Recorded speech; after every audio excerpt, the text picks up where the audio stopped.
வெளிப்படுத்தின விசேஷம். அதிகாரம் 1. சீக்கிரத்தில் சம்பவிக்க வேண்டியவைகளை தம்முடைய ஊழியக்காரருக்கு காண்பிக்கும் பொருட்டு தேவன் இயேசு கிறிஸ்துவுக்கு ஒப்புவித்ததும், இவர் தம்முடைய தூதனை அனுப்பி தம்முடைய ஊழியக்காரனாகிய யோவானுக்கு வெளிப்படுத்தினதுமான விசேஷம்.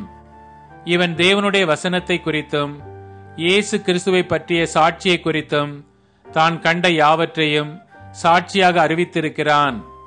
இந்த தீர்க்க தரிசன வசனங்களை வாசிக்கிறவனும் கேட்கிறவர்களும் இதில் எழுதியிருக்கிறவைகளை கை கொள்ளுகிறவர்களும் பாக்கியவான்கள். காலம் சமீபமாயிருக்கிறது.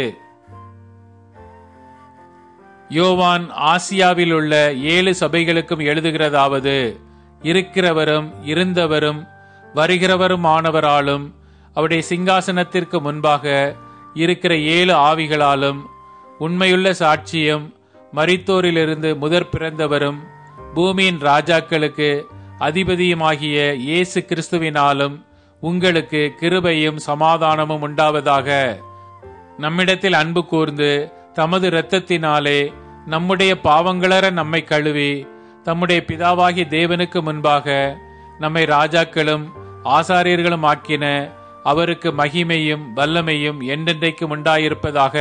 ஆமேன். இதோ மேகங்களுடனே வருகிறார். கண்கள் யாவும் அவரை காணும். அவரை குத்தினவர்களும் அவரை காண்பார்கள். பூமியின் கோத்திரத்தார் எல்லாரும் அவரை பார்த்து புலம்புவார்கள். அப்படியே ஆகும். ஆமேன். இருக்கிறவரும் இருந்தவரும் வருகிறவருமாகிய சர்வ வல்லமையுள்ள கர்த்தர், நான் ஆல்பாவும் ஒமேகாவும் ஆதியும் அந்தமுமாயிருக்கிறேன் என்று திருவுளம் பற்றுகிறார். உங்கள் சகோதரனும் இயேசு கிறிஸ்துவின் நிமித்தம் வருகிற உபத்திரவத்திற்கும் அவருடைய ராஜ்யத்திற்கும் அவருடைய பொறுமைக்கும் உங்கள் உடன் பங்காளனுமாயிருக்கிற யோவானாகிய நான் தேவ வசனத்தின் நிமித்தமும் இயேசு கிறிஸ்துவை பற்றிய சாட்சி நிமித்தமும் பத்மோ என்னும் தீவிலே இருந்தேன். கர்த்தருடைய நாளில் ஆவிக்குள்ளானேன். அப்பொழுது எனக்கு பின்னாலே எக்கால சத்தம் போன்ற பெரிதான ஒரு சத்தத்தை கேட்டேன்.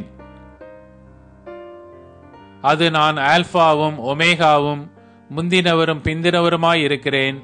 நீ காண்கிறதை ஒரு புஸ்தகத்தில் எழுதி ஆசியாவில் இருக்கிற எபேசு, சிமர்னா, பெர்கமோ, தியத்தீரா, சர்தை, பில்தெல்பியா, லவோதிக்கேயா என்னும் பட்டணங்களிலுள்ள 7 சபைகளுக்கும் அனுப்பு என்று விளம்பினது. அப்பொழுது என்னுடனே பேசின சத்தத்தை பார்க்க திரும்பினேன்.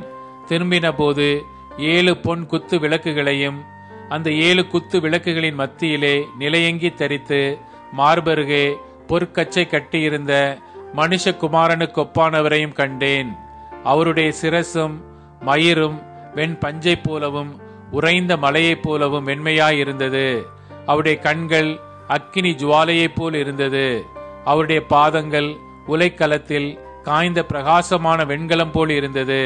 அவருடைய சத்தம் பெரு வெள்ளத்து இரைச்சலை போல் இருந்தது.